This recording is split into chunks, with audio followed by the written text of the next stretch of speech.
APIs are everywhere, from booking a cab to logging into Instagram. But what is an API, really? Today, we break it down. Simple, visual, and beginner-friendly.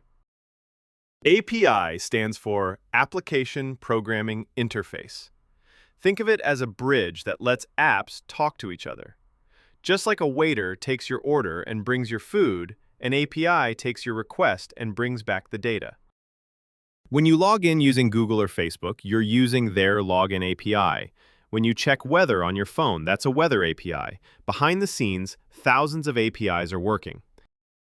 Here's how it works, step by step. You send a request with parameters, the API checks it, fetches the data, and responds with what you asked for, usually in JSON. There are many types of APIs. Open APIs, internal APIs, partner APIs, composite APIs. Each serves different users and use cases.